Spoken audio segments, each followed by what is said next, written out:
Kamusta mga ate, kuya, beshi? Si Chari po ito mula sa The Sun, Moon, Stars, PH Tarot. Ipapaalam ko lang po na ito po ay isang general read o pangkahalatang pagbabasa at maaring hindi lahat ay magtugma sa inyong sitwasyon. I-check din nyo ang inyong Moon, Rising at Venus sign. Baka doon mas tumugma ang read para sa inyo. At kung ang mensahe ay tama sa inyo, paki-like lang po at mag-subscribe kung hindi pa ninyo ito ginagawa. Okay, mag-umpisa na po tayo.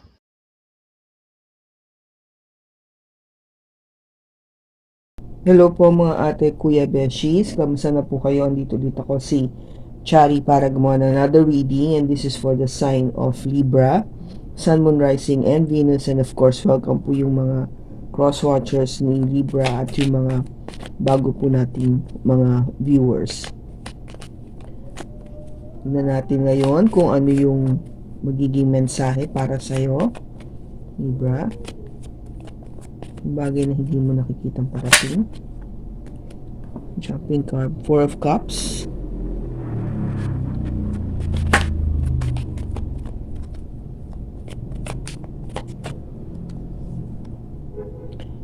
Three of Swords.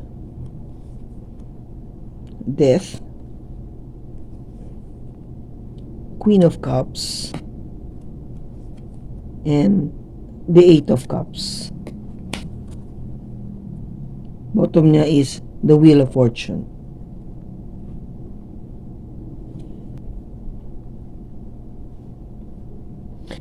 Okay, Libra.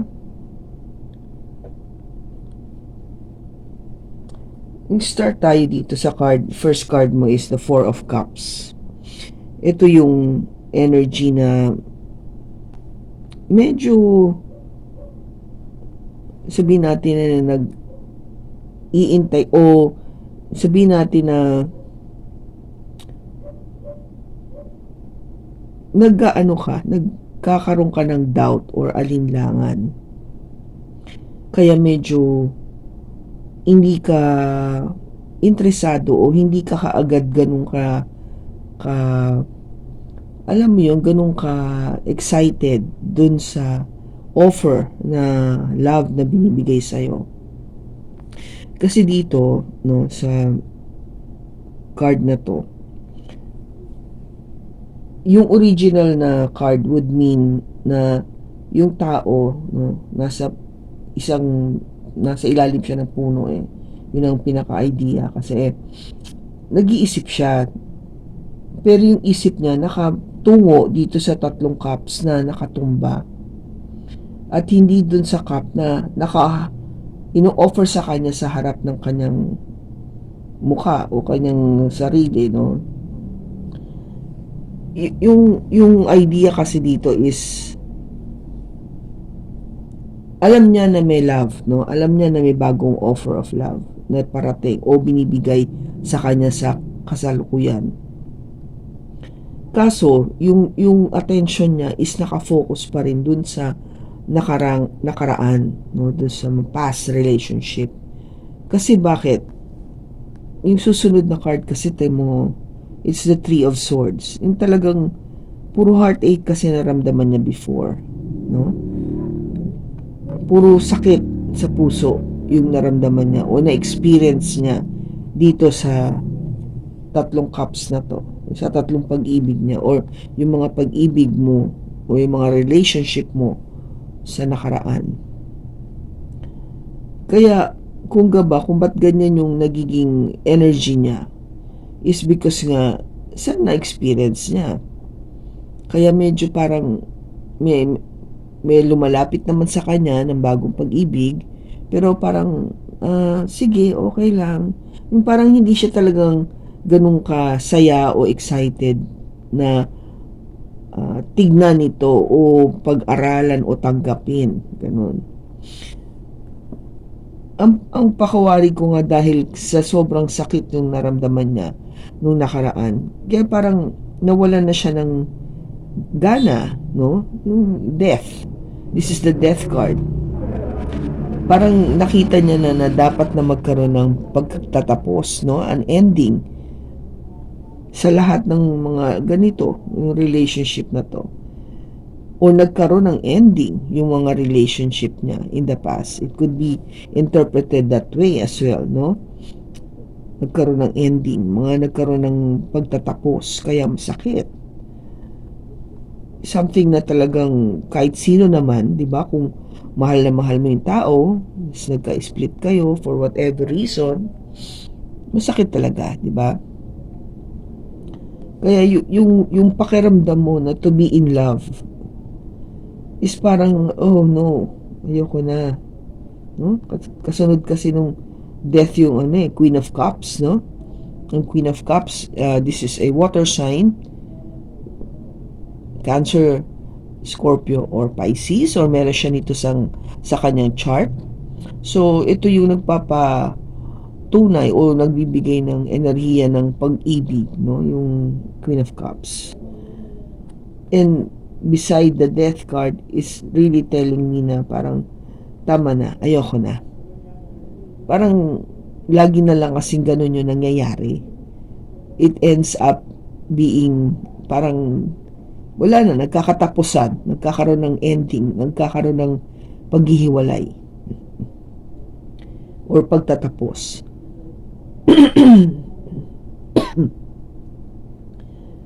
Kaya ang gusto mo na lang is 8 of Cups, no? To walk away, lumayo, magpakalayo-layo, or umiwas, o talagang parang sabihin natin na mag-abstain, or wag na lang, no? Talikuran, no? This is something na parang ito na yung naging mo siguro nga kasi it is a way of being, sabihin natin parang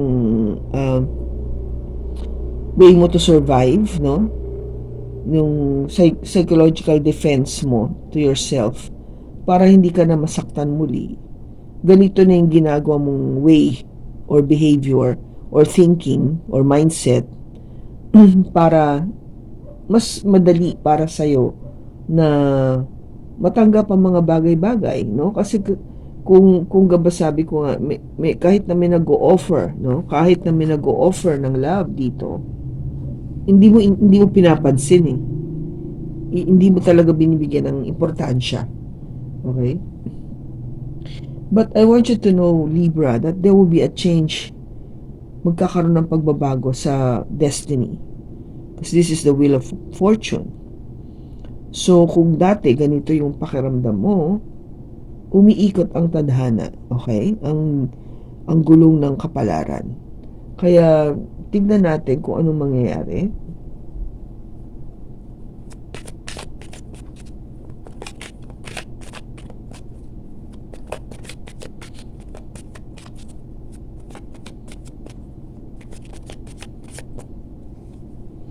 Oh, you have the Devil.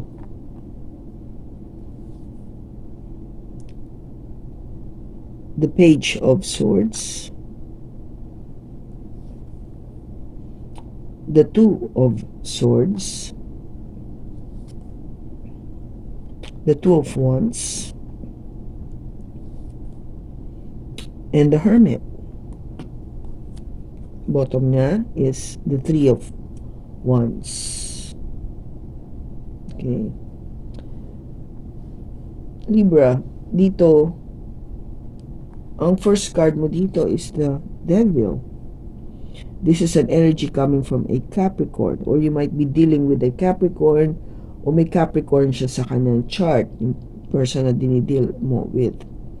Now, ang Devil energy is something that is very toxic, okay? Ito yung nagbibigay sa atin ng parang sabihin natin na tinetempt ka, no? There is always this temptation that is parang na bulong sa'yo na parang sige gawin mo yan, do alam mong mali, no? Pero dahil malakas kasi yung energy niya na parang nahuhulog ka doon sa patibong na yon na gumawa ng kamalian. Sa patibong na yon na gumawa ng kamalian. Kaya siguro ang nangyayari dito is kung bakit, andito yung energy mo nga na parang, wag muna, no? Ayoko munang isipin tong bagong pag-ibig na ino-offer sa akin o yung parating sa akin. Kasi ano ka nga kung gaba parang napupuno yung isipan mo ng puro negative thoughts, no? Yung negative thoughts na nangyari before. And with the page of swords kasi, ito yung isang mensahe na talagang straight to the point, no? Swords kasi to eh. So, ibig sabihin, derechahan ang mensahe na to sa'yo, no? To a point na aray, nakakasakit, no? Kasi ito yung card natin, no? Three of Swords, no? Nakakasakit ito ng puso't damdamin. Yung mensahe na to na matatanggap mo. It could be from other people or it could be this reading actually, no? Para kung gaba parang ipinamumuka sa iyo o pinapa-realize sa iyo. There is something that's being realized here dito sa reading na to, okay? Now, yung next card mo kasi is the Two of Swords, which is you are trying to make a decision, no? Nag-iisip ka kasi kung anong gagawin mong desisyon. Ano na ba? What should I do? Kasi lagi na lang ganito yung nangyayari sa akin pagdating sa relationship, no? Nagkakaroon ng ending, pagtatapos. Nagkakaroon kami ng split up, no? Paghiwalay. Siyempre, ikaw na frustrate ka kasi kung nakailang ka na, parang sasabihin mo, bakit, what's wrong? Diba?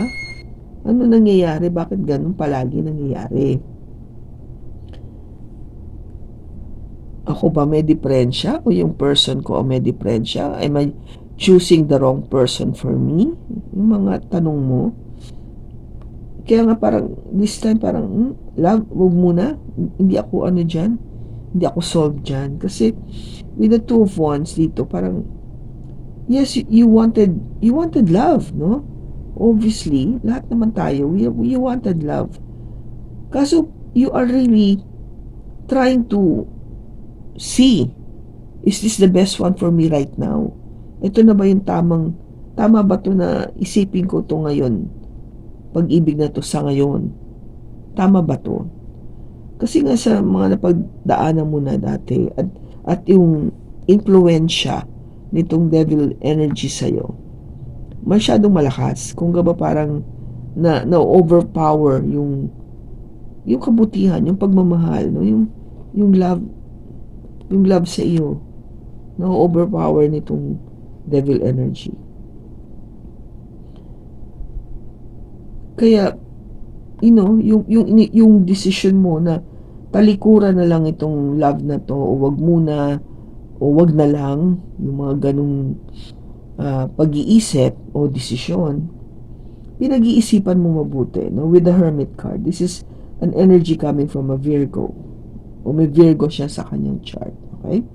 So, ito yung talagang matindi o malalim na pag-iisip na what is next? What should I do? Do I finally really give myself parang this is it? Ayoko na. Wag na.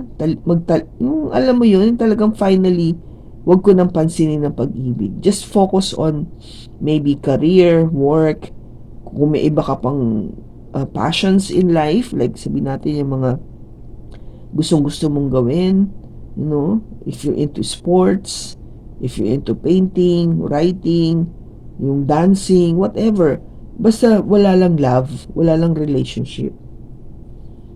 Yun yung pinag-iisipan mo na talagang, am I going to do this totally, walk away? No? Kasi ito yung parang sinasabi mo rito na, ito na, ayoko na. Kaya iniisip mong mabuti, diba? Can you see? Can you see yung depiction niya dito?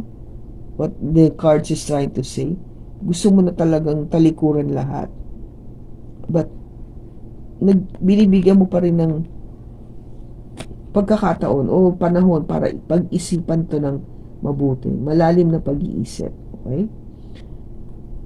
Because I think you are waiting for something to happen with the Three of Wands, no? Yung back card mo dito. Nag-iintay ka ng may mangyari o something na talagang maybe would change yung decision mo dito so far. Tingnan natin pa.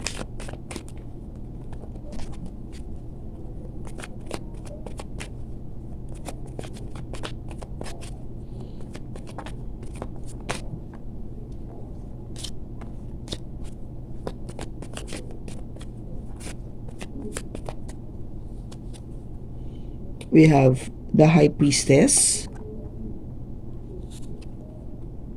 the Hierophant, the Page of Cups, the Ace of Wands, and the Chariot. Bottom niya is the Four of Swords.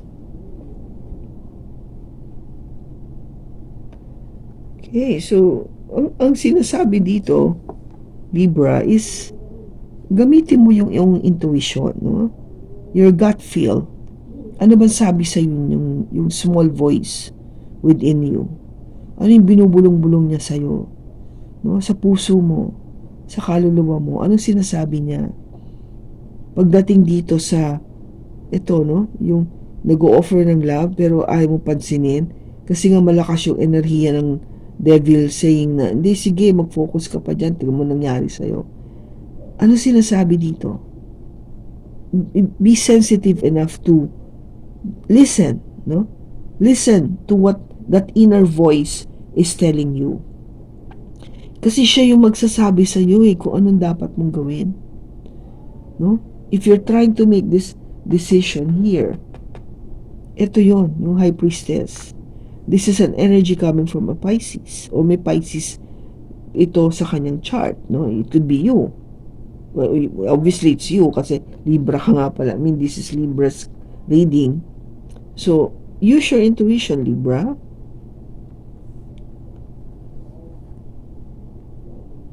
Why? Because yung intuition mo would tell you exactly kung itong relationship na to, the one that's being offered here, no, may offer of love kasi, no? That's a Four of Cups. So ika-fourth card of yung ika-fourth na cup na ino-offer sa iyo is already that love that's being sabihin natin coming from God, no? Ino-offer yun sa iyo ni God na ito na yung love na gusto mo. Hindi mo pinapansin kasi nga dahil dun sa nangyari sa mga nakaraan na puro sakit lang sa damdamin at pagtatapos lang ang nagiging ending. But if you use your intuition, you would know exactly kung itong relationship na to is something that is what you've been praying for or wanting for, no? Nung matagal na. Because there will be a message of love, no, with the Page of Cups. May message ka matatanggap ng pag-ibig. Okay, na obviously hindi mo to ina-expect kaya nga with the Death card, nagdi-decide ka kung ano na dahil hindi mo akalain na makakatanggap ka pa ng message of love. Kasi kung gaba parang akala mo wala na pagtatapos na, no? But this message of love signifies new beginning, bagong pag-uumpisa, something very passionate, very fiery, no, mainit na relationship. Kung gaba parang punong-puno ng mamahal o yung passion, yung talagang sabihin natin na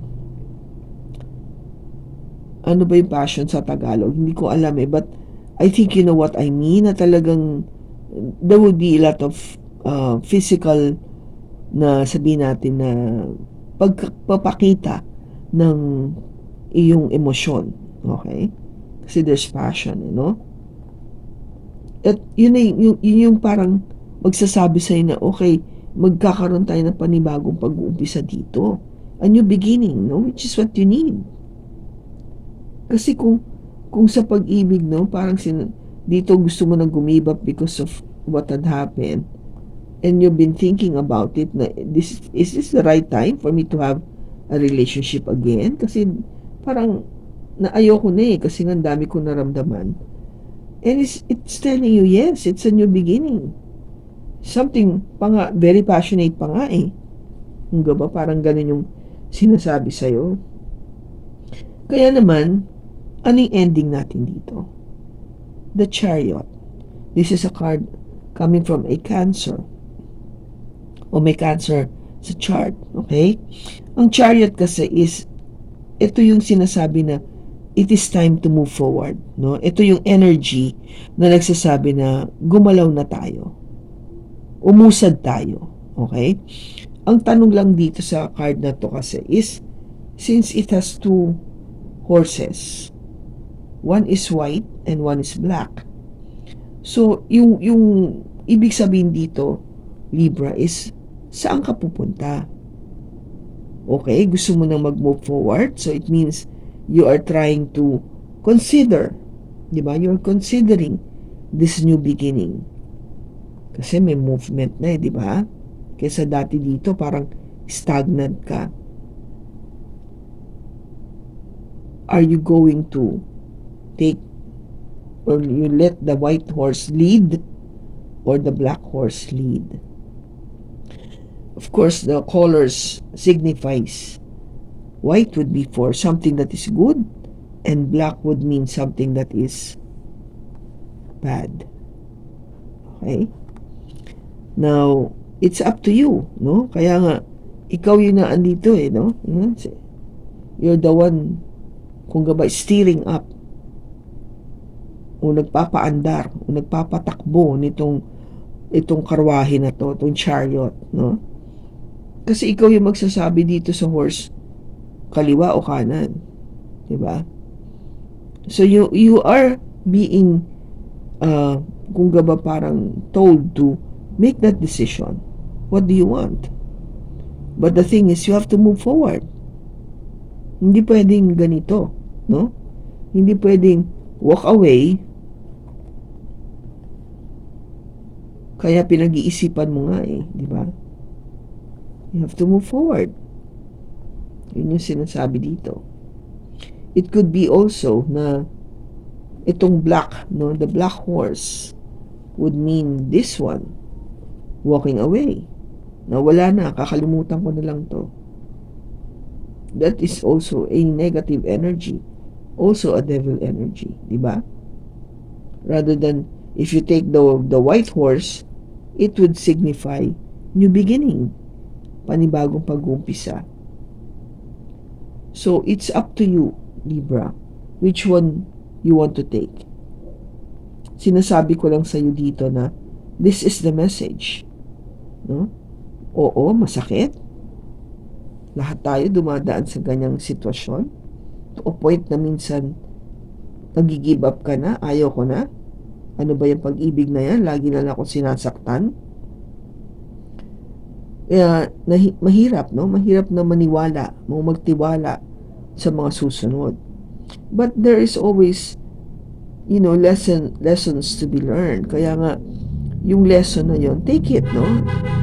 Para do sa susunod na relationship, alam mo na, it doesn't tell you na yung susunod na relationship i-give up mo na, wag na, ayoko na. Hindi ganun siya dinesign, no? Para sa'yo.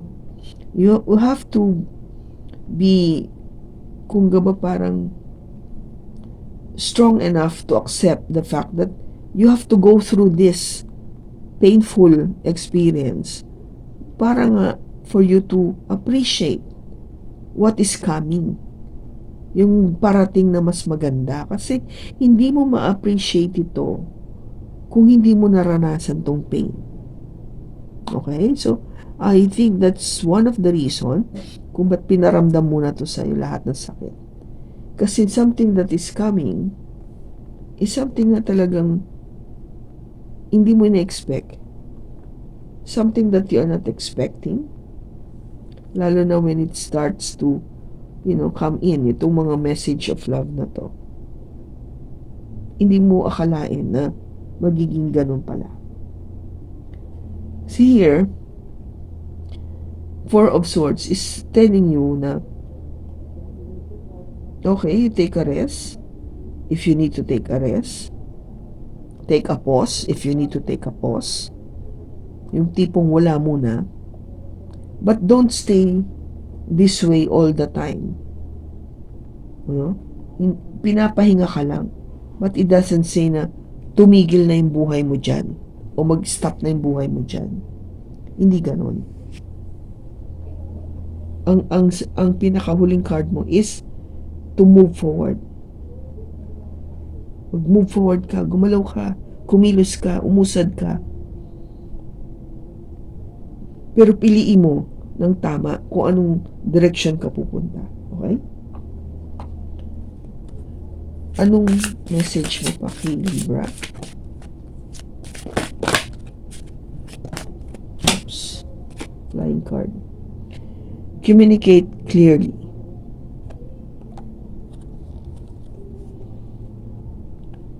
In the near future. And let go. Yes. Definitely. No?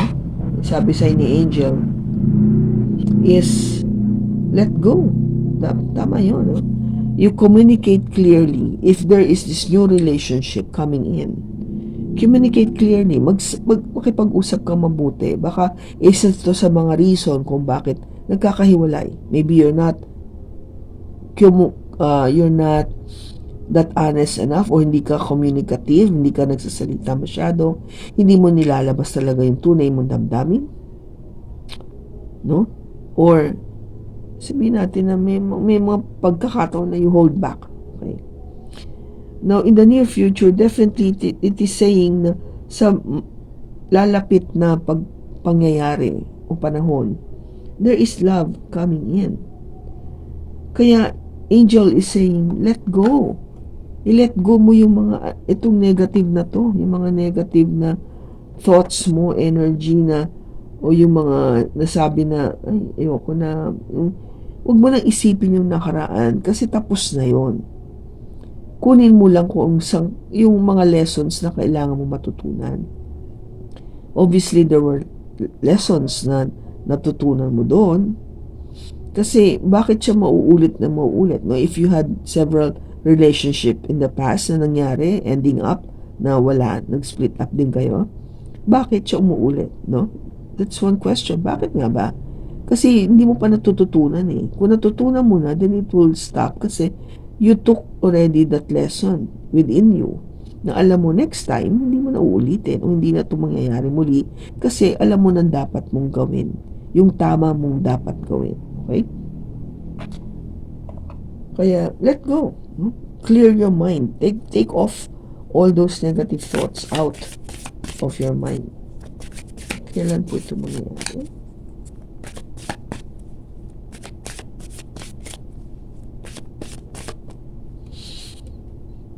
Wow, it says September. O palapit na siya.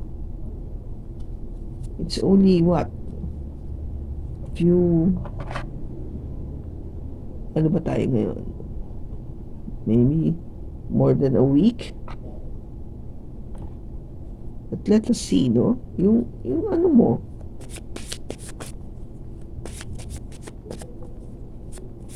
So, kung ano mo rito, no? Kasi nga, it's very near.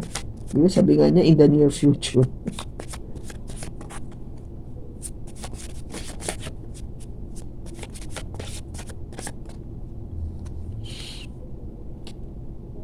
It says here, worry. I am learning that worry doesn't change an outcome. Totoo naman. Worry.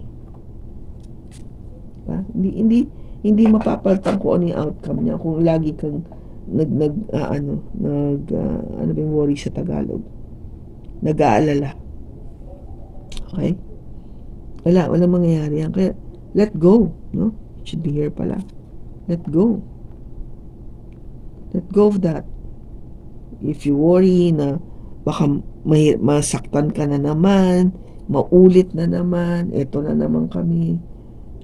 Alam mo yun. Let go of that. Of that thought. Kasi yung tayo minsan nagki-create nun sa isip natin. Once we keep thinking about it, di ba parang it's a form of manifestation? Naisip ka ng isip, kaya nangyayari. Huwag mo isipin yun. Isipin mo, may magandang love na dadating, and this time, it is really real, totoo na to, kasi this is coming from God. Diba? Alam niya na this is what I need, this is the person that would really, take care of me, love me, truly. Yun ang isipin mo.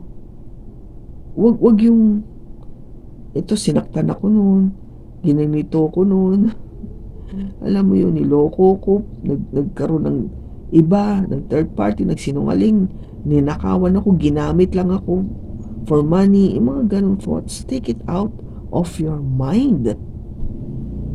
Okay, Libra? So, kung kanino mong energy to na nakuha natin ngayon sa pagbasa na to, maraming salamat sa pagsama mo sa akin at sana nakatulong ito sa inyo ng malaki. Sa susunod po muli, ingat ka and God bless.